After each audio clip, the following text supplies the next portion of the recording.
Hola, mi nombre es Soledad Rodríguez, soy docente del Departamento de Genética. Vamos a hablar sobre las bases genéticas de la morfogénesis alterada en el ser humano.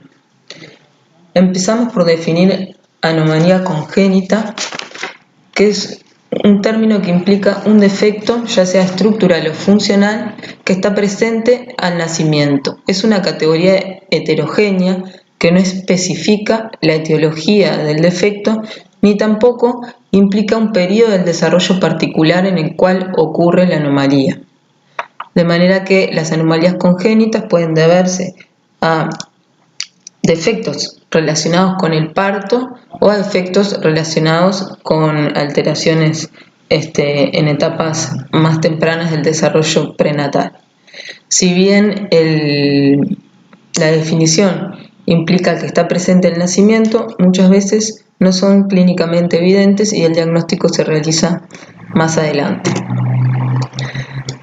Como grupo tienen una prevalencia del 6%, representan el 20% de las muertes neonatales, es una de las principales causas de muerte en el primer año de vida, así como una causa importante de discapacidad. Las podemos clasificar por el tipo de afección en estructurales o funcionales. En las estructurales está afectada la composición física de alguna región del cuerpo y en las funcionales lo que está afectado es el funcionamiento de una o más partes del cuerpo. A lo largo de la clase vamos a concentrarnos en las alteraciones estructurales, que a su vez las podemos clasificar según la severidad, mayores y menores, si bien esta distinción es difusa y no siempre es fácil categorizarlas, así como la distinción entre anomalía menor y normalidad también es difusa. Las mayores comprometen la función y la aceptabilidad social del individuo y las menores son más frecuentes y no tienen una significancia funcional. ¿Bien? Sin embargo, aunque no tengan repercusiones clínicas, las alteraciones menores nos pueden estar hablando de un riesgo aumentado de presentar anomalías mayores a medida que un individuo presenta más números de anomalías menores, hay mayor riesgo de que ese individuo presente alguna anomalía mayor, y además en la clínica las anomalías menores nos sirven para orientar el diagnóstico de algunos síndromes específicos. Por ejemplo, el síndrome alcohólico fetal, que está causado por la exposición prenatal a alcohol, lo que afecta el desarrollo cerebral, causando discapacidad intelectual, también causa talla baja. Este síndrome, estas dos características del síndrome, la discapacidad intelectual, la talla baja, puede haber malformaciones cardíacas también, son alteraciones inespecíficas que pueden corresponder a muchas etiologías, pero en este caso las alteraciones menores, las malformaciones menores nos orientan al síndrome alcohólico fetal porque tienen dismorfias faciales que son características, rasgos faciales característicos del síndrome alcohólico fetal que son fáciles de reconocer y fáciles de diagnosticar. Como muestra la figura, el surco nasogeniano ausente, las hendiduras palpebrales cortas, un puente nasal plano, etc. Bien. Entonces, también podemos clasificar a las anomalías congénitas por la región que esté afectada. Todas las estructuras anatómicas son susceptibles de presentar alteraciones. Las más frecuentes son las cardiopatías congénitas y las alteraciones del sistema nervioso central. Otra manera de clasificarlas es en esta clasificación de malformación, deformación, disrupción y displasia. Las vamos a tratar de agrupar en una de estas categorías en base a la etapa del desarrollo en la que ocurrió la alteración, el proceso que la causa y el resultado final. Esto nos va a permitir hacer una generalización sobre la causa de la anomalía. Como vimos, son muy heterogéneas las causas, y poder acercarnos un poco mejor al diagnóstico.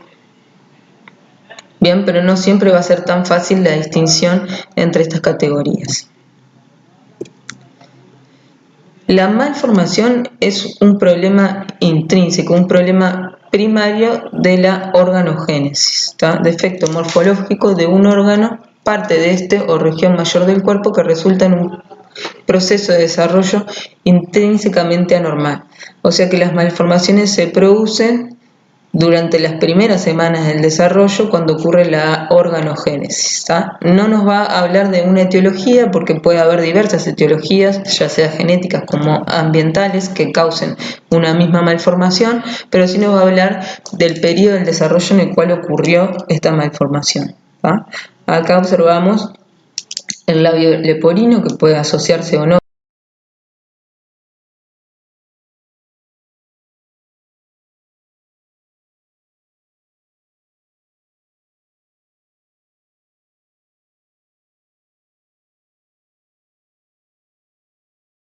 la calidad de vida del individuo con dificultad en la alimentación, puede ocasionar un trastorno del lenguaje y implica una corrección quirúrgica.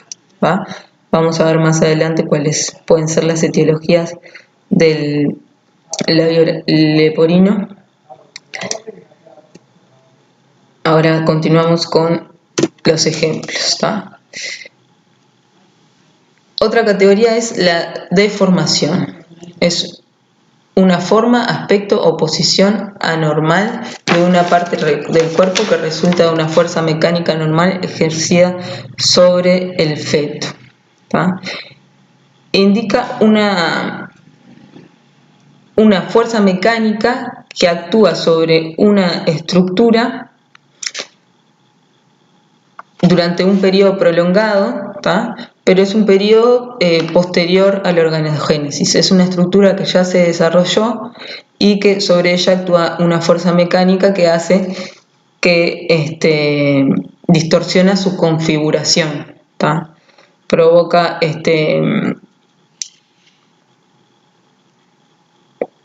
una asimetría o una alineación alterada de la estructura.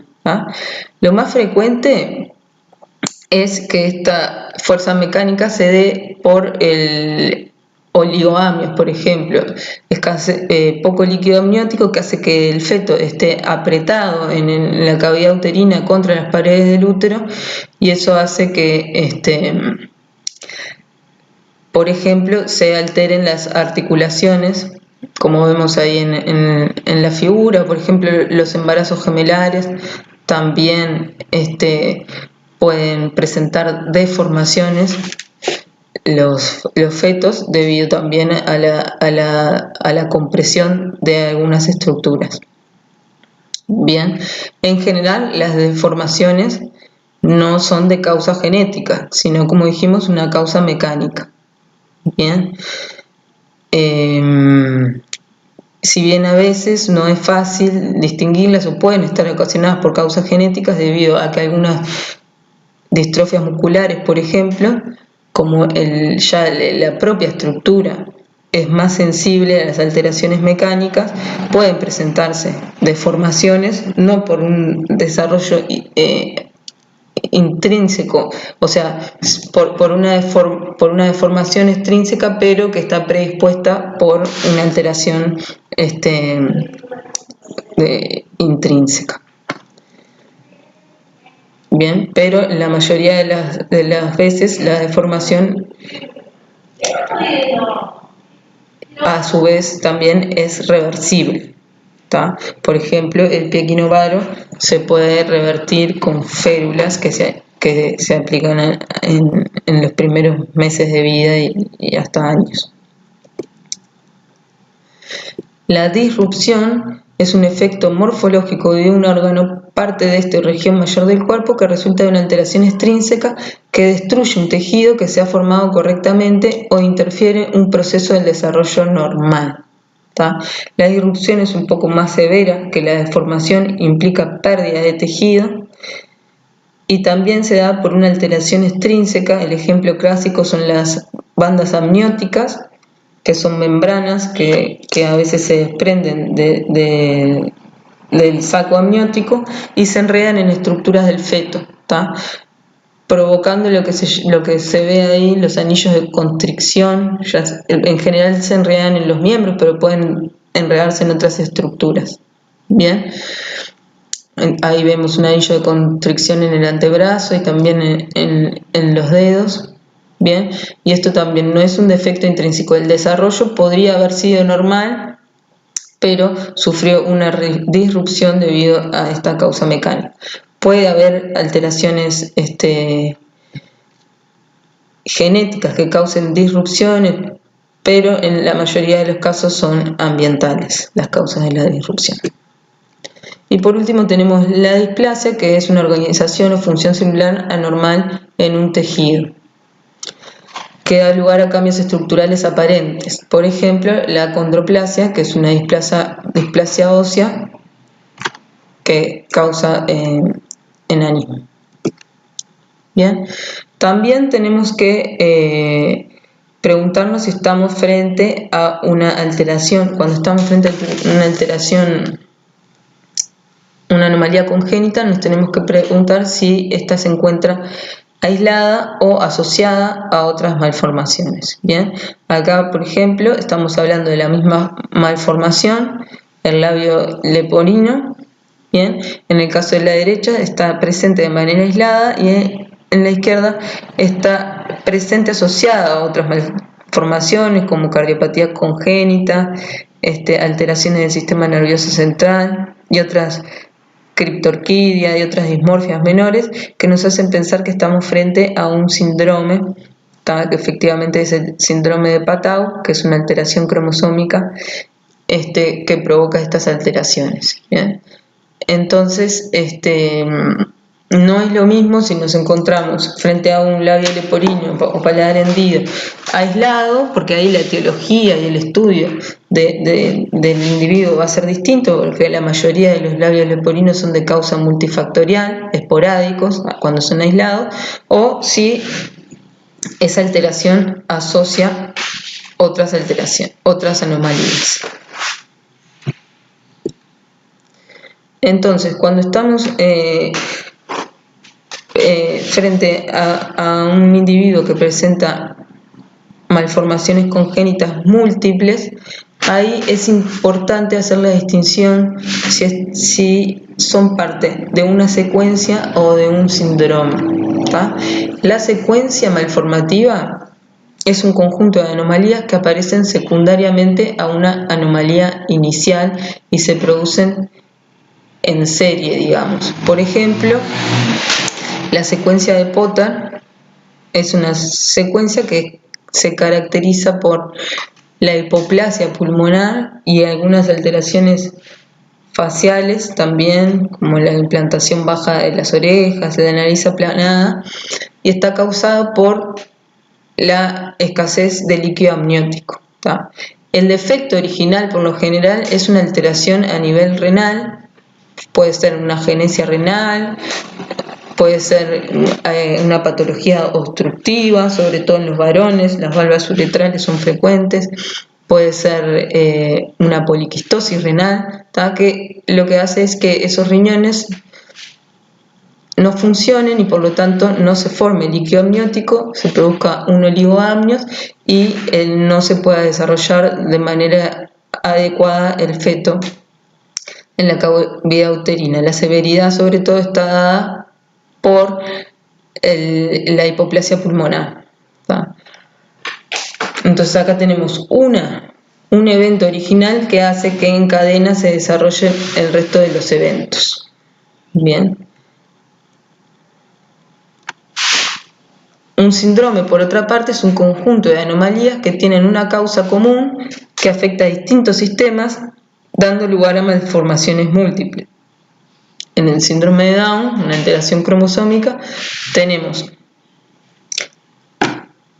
la alteración cromosómica como causa de alteraciones a nivel de todos los tejidos.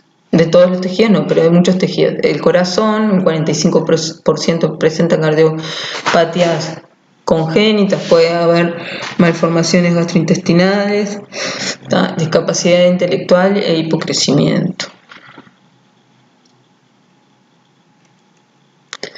En el próximo video vamos a ver la etiología de las malformaciones congénitas.